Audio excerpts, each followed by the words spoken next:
Assalamualaikum warahmatullahi wabarakatuh. Kembali lagi di channelnya Kiki Rizky. Oke, bagaimana kabar kalian kawan-kawan? Semoga kalian senantiasa sehat selalu. Oke masku, di video kali ini saya akan berbagi tips dan trik bagaimana cara untuk mengatasi indikator suhu di Honda PCX 150 nyala masku ya.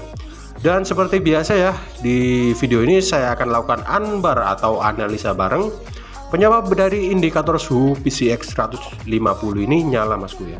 Bisa kalian cek ya, ini kondisi mesinnya panas ya, dan indikator suhunya nyala merah seperti ini masku. Penyebabnya apa dan bagaimana cara untuk mengatasinya?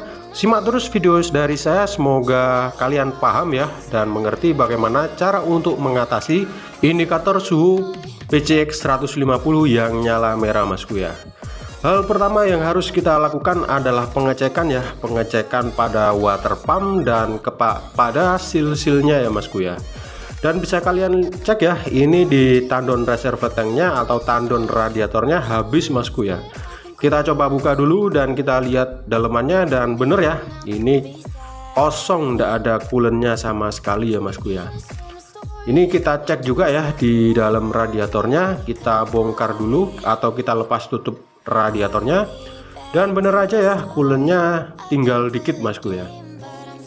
Oke lanjut ya, pertama-tama harus kita cek dulu ya apakah ada rembesan coolant yang netes atau di water pumpnya kelihatan rembes coolant ya. Harus kita cek dulu ya, bener-bener kita cek apakah kondisi water pumpnya ini masih bagus apa enggak ya masku ya. Biasanya kelihatannya di leher knalpotnya ya masku ya, di leher knalpotnya biasanya kayak ada bercak hijau. Itu adalah coolant sebenarnya ya masku ya, coolant yang rembes dari water pump masku ya. Tapi saya cekin ini water pumpnya masih aman ya masku, nggak ada rembesan ataupun bercak-bercak hijau bekas coolant ya masku. Jadi water pumpnya masih aman, kemungkinan besar telat penambahan coolant aja ya. Itu yang mengakibatkan indikator suhu di Honda PCX ini nyala merah masku ya. Tapi untuk lebih pastinya ntar kita cek dulu ya, atau kita coba tambahin dulu coolant-nya, terus kita hidupin mesin dan kita cek masku di mesinnya ini apakah ada rembesan apa enggak ya masku. Kalau nggak ada rembesan berarti cuma telat penambahan coolant aja masku ya. Kita cek juga ya bagian selang-selangnya ini apakah ada bercak-bercak hijau atau apakah ada rembesan juga ya. Ternyata aman masku ya, nggak ada rembesan-rembesan atau bercak-bercak hijau di water pumpnya ini maupun di selang radiatornya masku ya. Jadi masih aman. Kita cek juga ya kondisi tutup radiatornya juga apakah masih bagus seal-sealnya. Itu juga salah satu penyebab juga ya, kemungkinan coolant-nya nggak bisa naik itu bisa juga dari tutup radiatornya tadi ya, yang seal-sealnya tadi kurang bagus. Ataupun bisa juga saluran ini tersumbat masku ya, saluran yang masuk ke sini bisa aja tersumbat ya. Tersumbatnya karena apa mas ya, kemungkinan karena kotor aja ya masku ya. Tapi ntar kita coba cek dulu ya masku ya, salurannya ini masih aman apa enggak, atau ada penyumbatan ya masku ya. Kalau ada penyumbatan otomatis harus kita bersihkan dulu dan baru kita lakukan pemasangannya masku.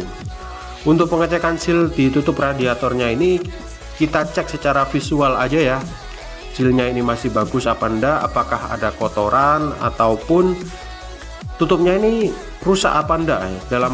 Dalam arti rusak itu ada kayak remuk apa enggak ya masku ya. Dan kita cek kondisinya ini bagus ya masku ya, nggak ada kendala, berarti cuma telat penambahan coolant aja ya. Berarti indikasinya cuma telat penambahan coolant aja.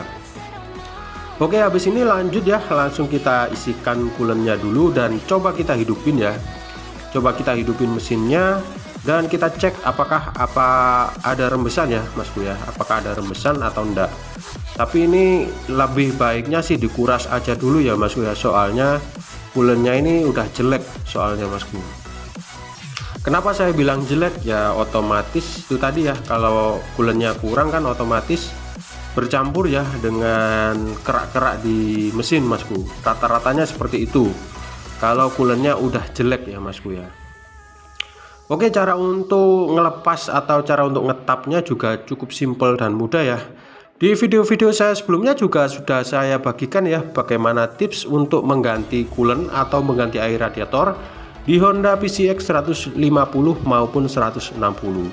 Ntar linknya saya kasih di deskripsi saja ya Masku ya, bagaimana cara untuk mengganti coolant di Honda PCX 160 ataupun 150 Masku. Oke Masku, kita tap dulu ya coolantnya. Ini maaf ya Masku ya, agak berceceran coolantnya.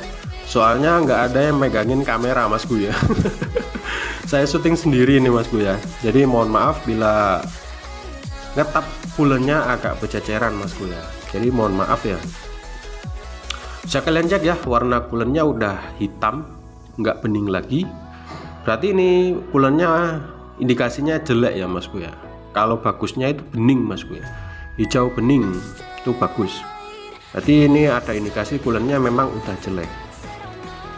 Oke, next selanjut kita akan lakukan penambahan coolant ya Masku ya, atau proses pengisian coolant di radiator. Kita isikan sampai full dan kita hidupkan mesin ya. Habis itu, habis coolantnya terisi full di radiator, terus kita hidupkan mesin.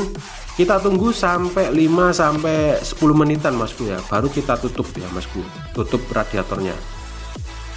Kenapa kok dibiarin ngebuka Mas? Nah, itu fungsinya untuk ngeluarin gelembung-gelembung udara yang masih terjebak di antara selang water pump dan selang radiator ya Masku. Tujuannya seperti itu. Tapi untuk cara cepatnya bisa nih dibuka baut tap yang ada pada blok atau silinder blok. Itu ada satu baut ya di silinder blok, itu tepatnya ada di bawah mesin. Itu fungsinya untuk ngeluarin gelembung-gelembung Masku ya yang terjebak di antara silinder blok. Tapi kita cukup tekan-tekan selangnya seperti ini aja, itu udah cukup Masku ya, udah lebih dari cukup malahan untuk ngilangin gelembung-gelembung yang ada atau udara yang masih terjebak di selang radiator ataupun di silinder blok.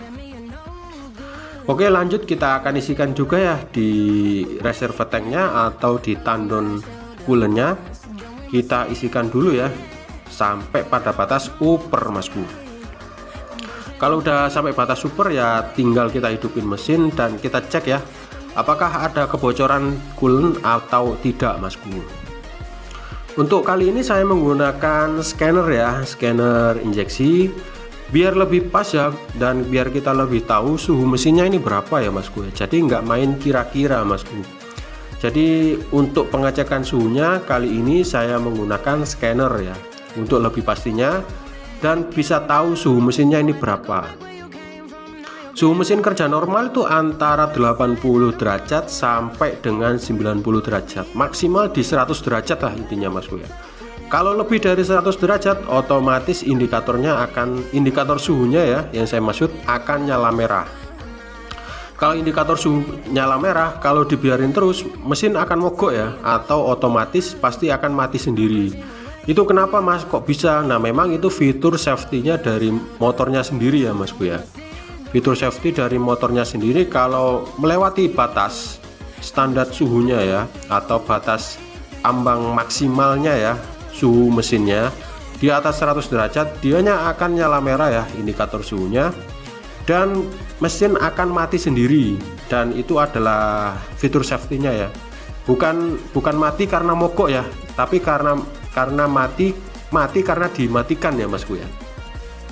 Itu demi keamanan mesinnya. Kalau seandainya dipakai terus Mas, habis mogok terus dipakai, habis mogok terus dipakai, resikonya di mesin ya Masku ya. Resikonya di mesinnya pasti akan jebol Masku. Pasti itu ya Masku. Meskipun di dalam mesin olinya masih full loh ya, masih full tapi tetap akan jebol ya Masku ya. Oke, coba kita gas-gas dulu dikit ya biar gelembungnya mau keluar. Dan bisa kalian cek ya gelembungnya udah keluar sedikit-sedikit. Kalau udah keluar kayak gini langsung aja tinggal kita tutup radiatornya Masku. Tinggal kita tutup dan kita tancepin scanner ya, tancepin scanner dan kita lihat cara kerja termostatnya dengan menggunakan scanner tadi. Apakah termostatnya bekerja dengan baik atau tidak ya Masku ya. Oh ya, kemarin juga banyak yang nanya ya Masku ya, udah ganti water pump terus nggak ada yang bocor, itu masih nyala merah mas. Kendalanya dari apa? Kendalanya kemungkinan bisa dari termostatnya ya, yang nggak mau ngebuka. Nah, termostatnya itu bekerjanya antara suhunya itu antara 80 derajat sampai 100 derajat.